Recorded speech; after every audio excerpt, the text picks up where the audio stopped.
are back. It's Tuesday night. It is indeed Tuesday night, and I do have a La Chouffe beer here, a Belgian beer. This is my favorite beer of every beer in the whole world. I have a Zoegas coffee with me here tonight. I ordered it specifically from Belgium here. Me too, from Colombia. From Colombia, yes. Yeah. So, Maestro, what have you been up to? You've been traveling and now you're back, right? I'm back, and I was so exhausted after those 2 weeks of first in Seville and then in Narvik in Norway.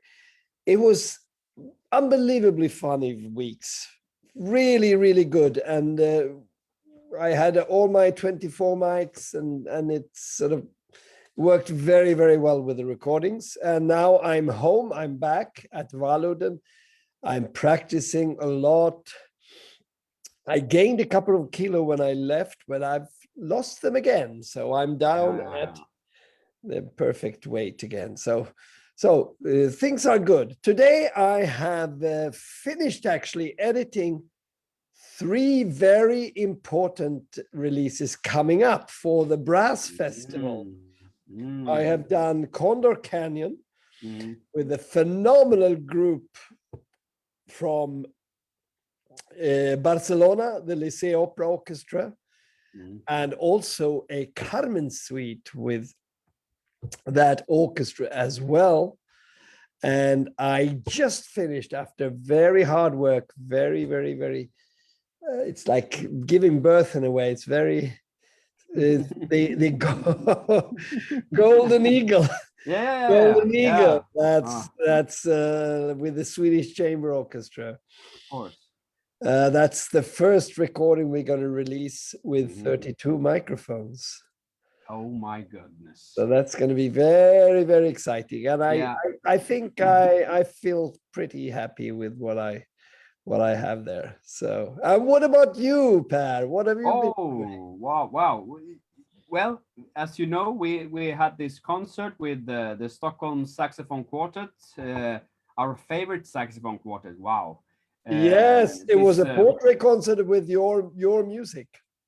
It was indeed, and fantastic. And then the Cyprus Pest got to perform the first show, and you were in it, and so were Anki Svan and all these guys. You know, it was fantastic. It was so much fun. I was playing with Sakbat. You and Anki Svan had written beautiful trombone parts for me. Thank you. Yeah.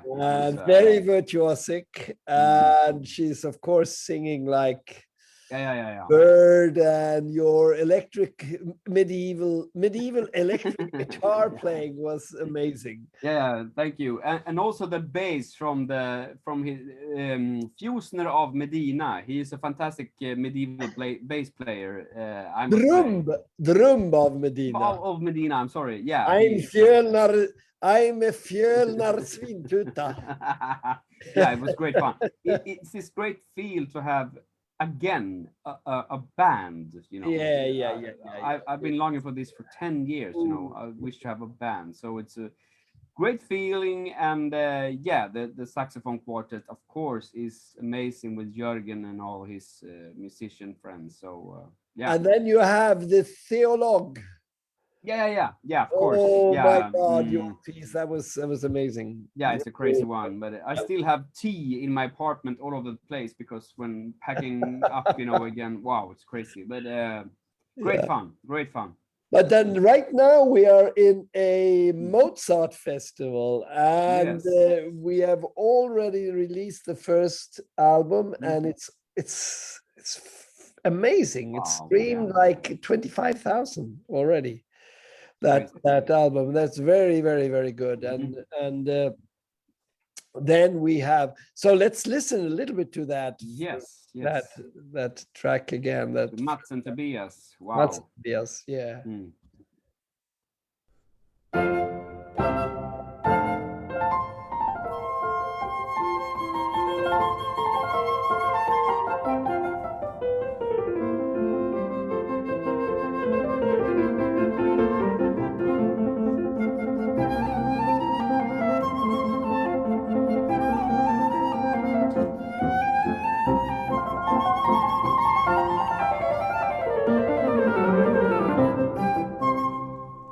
my God, it's so well together. It's so beautiful. They really, really great.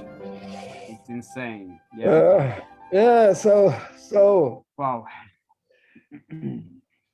What about tonight? Do we have a special release? We have a very special release, but I want to say, I have this little game with Did You Know That? And short putt. Did you know that Mats Widlund, you saw he was among the 3 best in shot put. Yeah, I saw that. 1735, amazing. And then Tobias, who wanted to be a bird watcher. Yeah. He's into birds. I mean, he's crazy. I mean, but it's just something about those really, really, great musicians. Most of them has this special interest before they decided to become a musician with a great M, They always had this interest for something which they could be the best in the world of. I mean, yes. Maestro, you too. I mean, you have those interests and you playing the cello. You can easily have chosen some other part, but to Tobias, it became the flute, and Mats, of course, the piano, and it's interesting, really. And then we of course in this Mozart festival have this beautiful orchestra, the Liceu Opera Orchestra from Barcelona with this phenomenal brass players. So play a little bit of that. We have this Josep on piccolo trumpet here. It's really, really nice. Here it is. Yeah, not yet released.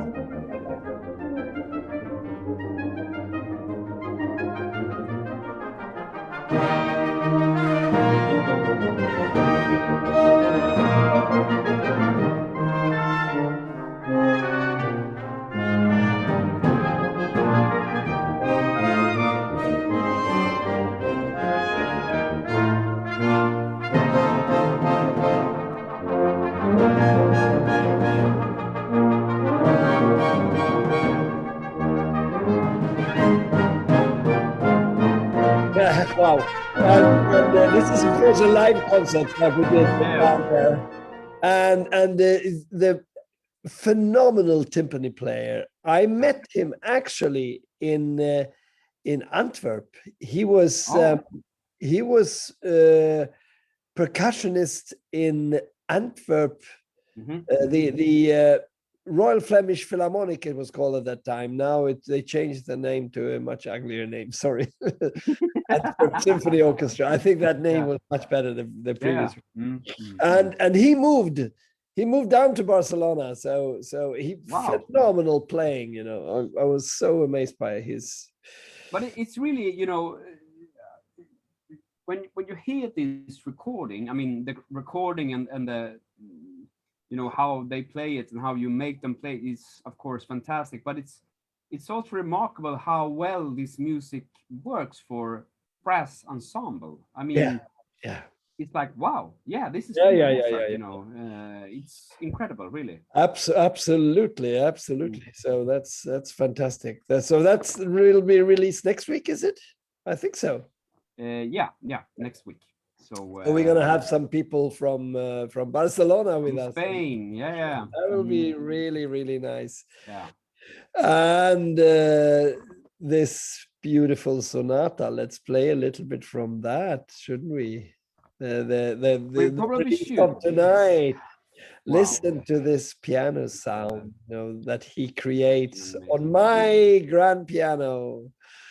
In my studio with my microphones. So listen to this. Proud.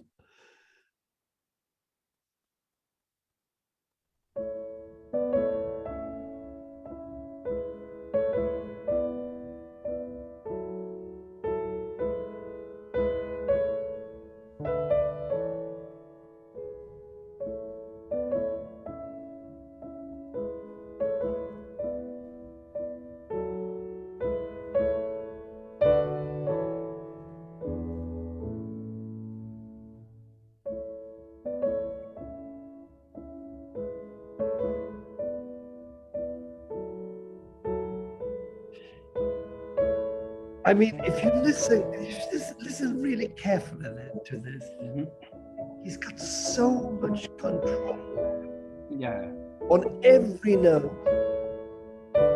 Every note is like a pearl. And the way he uses the pedal, different.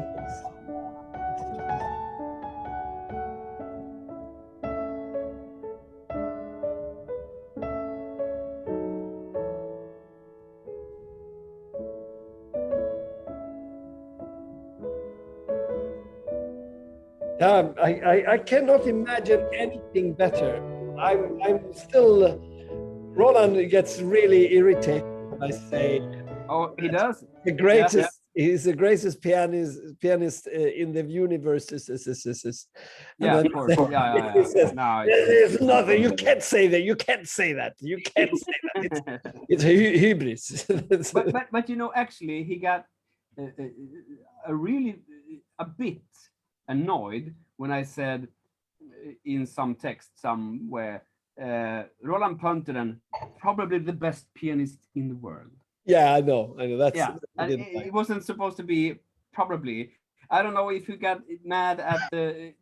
No. He wants to stay very low key. He's a low key guy. Yeah. But it was a reference to the beer commercial, you know. Oh, that's right. That's right. Probably the best beer in the world, you know. Probably the best pianist in the world. So yeah. Yeah. So that's when he accepted it, actually. Yeah. Exactly. Before that, he was like, "Don't write it. Don't write that." He said. He's a very humble guy, isn't he? He's a very humble guy. It's time to bring him on, I think. Wow, do you think? Yes. And listen to this a la turca little thing here. Wow. So yeah, let's do it and let's bring him on. Yeah.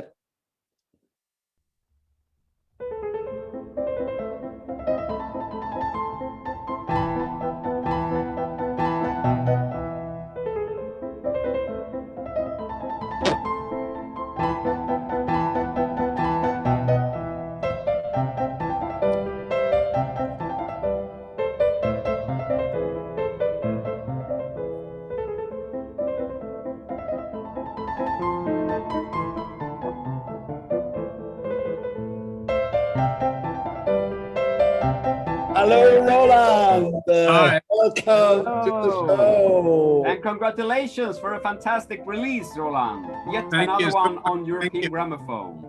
I'm really happy to have done this wonderful sonata. Yeah, it's quite a challenge because it's known so well, you know. And it's unbelievable. It's competition, as you say. Yes. But on the other hand, it's one of the best pieces that you can play. I mean, there's this and well, this is among the most beautiful sonatas by Mozart himself, of course, and also to be compared with the concerti and so on. So it's a fantastic piece.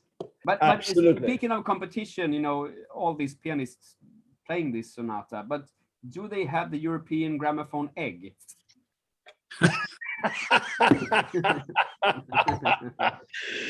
well, Roland, tell us what are you up to? What have you been doing? You are always playing everywhere and in every corner of the world and every single piece. Tell us what is up at the moment. What's up at the moment? I just came from finishing a tour with wonderful flutist Laura Michelin, and we had our last concert, our tour started last year, French Swedish program, and then I'm playing with the Dallas Sinfonietta next week.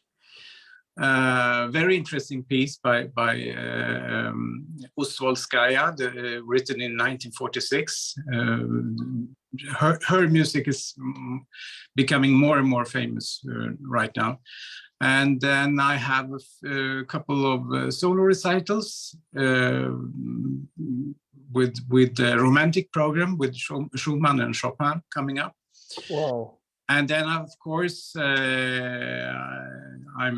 are sort of starting to prepare anyway for our big adventure in Japan. In Japan, finally the Japanese tour. like third time. It's been changed at least twice. Yeah. And finally, we are very much looking forward to that. And then when I come home, it's a big event actually here in Stockholm when I will play Prokofiev's third concerto in beginning of June with the Royal Philharmonic Orchestra here in Stockholm. Wow. So there's a lot to do right now. And you're doing also some film music, don't you? Oh yes, yeah. But that's. I think I'm not entitled to speak about things like that. Because always, no, that's right. That's right. Yeah. Anyway, the Japanese tour, I'm really sort of scared because it's such a tough program, which we did before, of course, but it's always difficult to play that program, isn't it? Yeah, of course, but it's always fantastic to come back to Japan, I must say. Of course.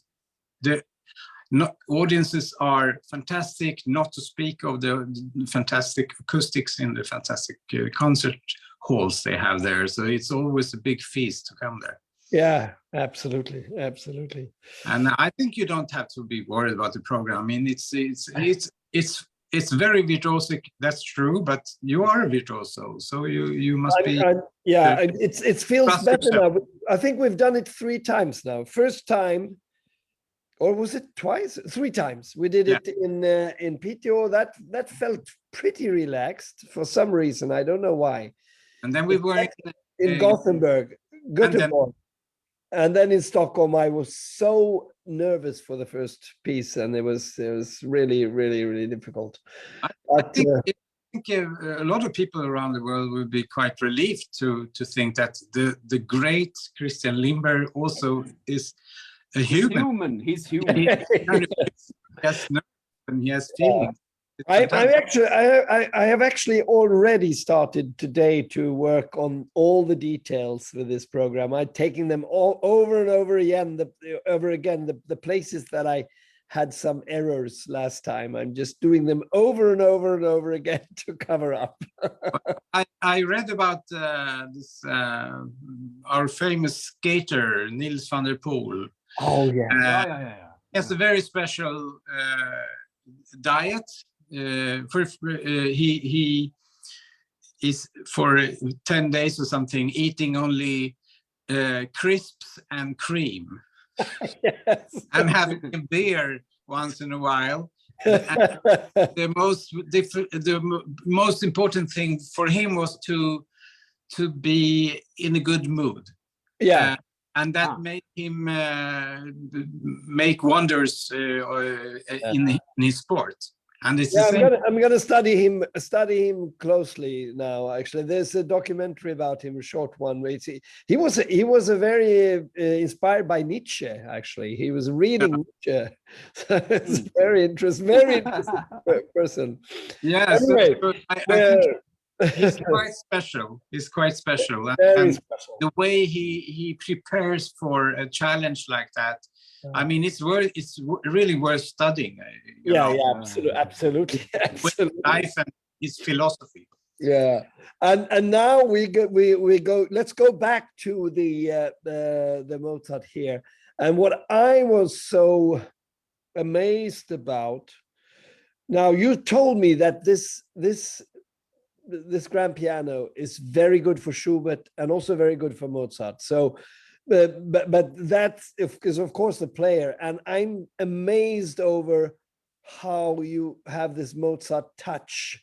We're gonna play one track where you can listen, and maybe you can comment a little bit on this. But this is what I'm really impressed by your playing. So let's play that.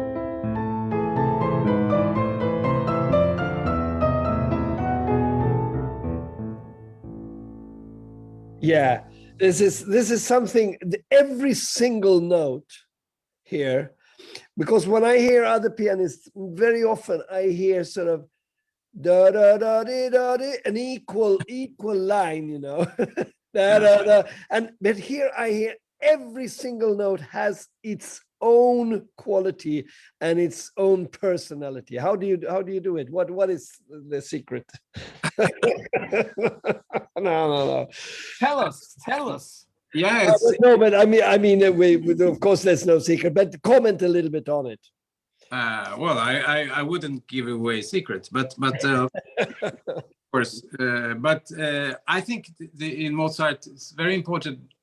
Of course, as everything by Mozart, it has to be crisp and clear. The articulation crisp and clear. But at the same time, Mozart also has, you know, also in his harmonies, is always a little bit of both light and shade. So you have to have a feeling for the sort of shadowy feeling, a bit more depth than I mean, I wouldn't talk about other pianists, but I think to have a little bit of I think for the most part, this lightness, this crispness, articulation is very important in Mozart. And you also work a lot with actually only fingers. You don't have so much arm pressure or something. I mean, you don't need that. Yeah. But on the other hand, it mustn't get too light. It mustn't get superficial, not too thin. It must have some kind of color in it. And also, especially with the right hand, I always think about the melody, to the gradation of each note, that it follows, or maybe I think of sometimes not only piano, I think about the violin or flute or whatever, like more orchestral thinking, which is not so easy in Mozart, because usually you only have two parts. You have the one simple part in left hand and one melody part in your right hand, and to think colors, then it's not so obvious, you know. But still, I in the different registers of your piano, for example, the bass notes are kind of dark, and they have a warmth on their own. Yeah. Maybe the treble is different from the bass on your piano. It's not a very the treble on your piano is never rough, or it's never you know, hard or anything, because it has this softness, which I like. And also that's why I said it was, your piano is very good for this kind of music, also for Schubert and such music. Yeah, and I used I'm quite proud, actually, because I used and a friend of mine who had actually taught me to use the mics and the most things in mics. He told me, "Oh, that's overkill to have 16 microphones on the piano. It's overkill." But it really works, because if you can balance that, you can get exactly the sound that you create there. And also we have this beautiful guy, Tore, who's taking care of the piano, and every note you tell him, do a little bit about that, do it a little bit harder or a little bit brighter or a little bit softer. So that's great. Passion, he's the foremost tuner and piano technician in Sweden, I must say. Yeah. And he's responsible for all the big concerts in the big cities in Sweden. Yeah. So we're lucky to have him. It's because you're a good friend of him. Yeah, he's a great professional. Yeah. So I'll show you one portrait of Mozart. Is that Tore? No, that's Mozart. I'm sorry. Wow. This is a famous portrait of Mozart, which is unfinished. It's by Josef Lange, and this is actually painted around the same time as he composed the A major sonata. So it's probably is painted the same year, Yeah. 1783, or maybe the year before. But anyway, why I show this is because it's you see, it's very mature, very grown up Mozart in a way. You can really feel in the first movement of variations. It's not the happiest Mozart. It's a bit thinker, and he's a bit philosophical at turns. Like the clip we are going to do now, because this is like a rhythmical clip, and it creates this like sound and brilliant, and this is also the way you actually play this is very exciting, because it's very non-Mozart in a way in its composition, and something like a little bit remind me of Handel or Haydn or something. Let's hear.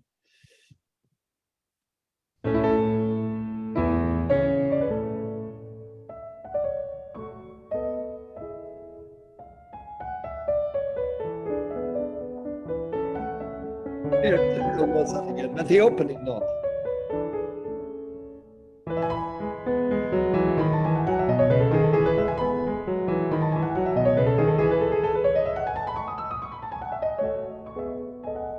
Oh.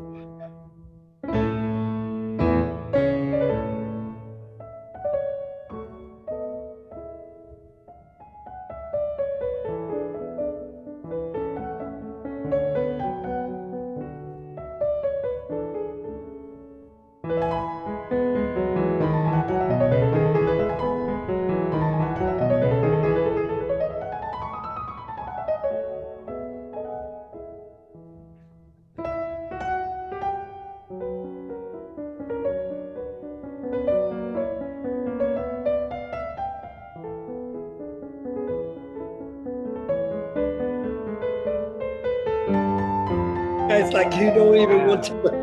You want to listen and not talk. Actually, it's quite amazing. And I'm actually very happy that, because Jack in the Box was supposed to come in now and destroy the whole thing, but unfortunately he has COVID, or fortunately,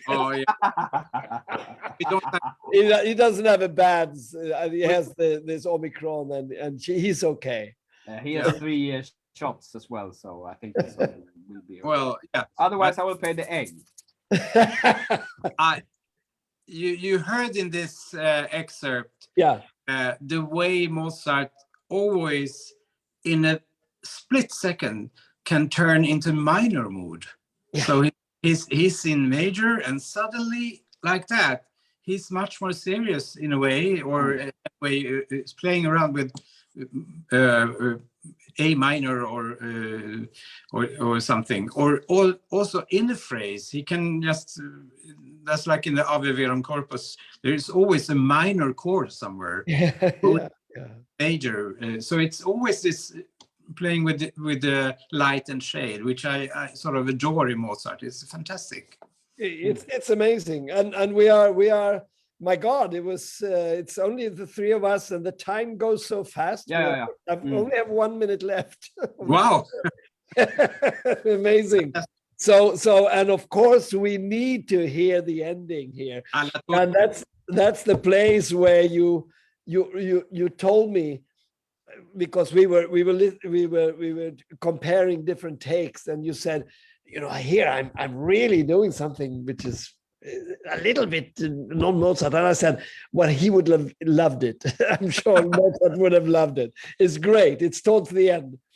So let's go and say, let's see if it's out. Maestro. Hey. Yeah, you have to slow down now, because we have to check if the album has dropped on 251 digital platforms. So let me see. I think not. No, I'm sorry. Oh my goodness. Oh my God. It's out there. It's out there. Every week. So I will now post the link on the European Gramophone Facebook. Oh, we have a bunch of questions here. Wow. Oh. We have to take them next week. Sorry, music lovers. I will now post the link. Nietzsche is only philosopher worth calling a philosopher? Lars Ulstarius, of course. Yes. Yeah, he is the only philosopher worth calling a philosopher, Lars Ulstarius says. Juliana says, Maestro bravissimo. Rudolf Meckenberg says, beautiful playing. Wow, that's to you, Roland. Bravo. Yeah. And we have so much comments here. And Maestro Egland looking great as always. Oh, thank you, Rudolf. Brilliant, Rudolf. Again, it's only Rudolf who is, I think he's drunk, maybe. But Lars Stadios says, time is just a human construction. Keep on going. You know that one, Lars? Wow. Wonderful. That's later philosophy. Oh, my goodness. So, Maestro. Last track of the thing we just released here. This wonderful sonata. So here it comes. Thank you, Roland Pöntinen. Thank you, Wolfgang. The dear old Wolfie. Thank you, Maestro. Thank you to myself. And see you all next week. And here it is. Here it is. The ending of it. It's.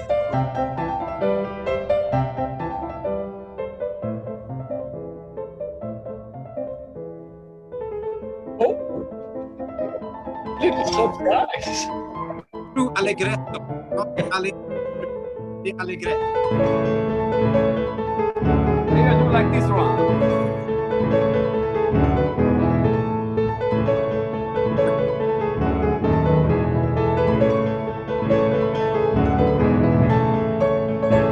This one,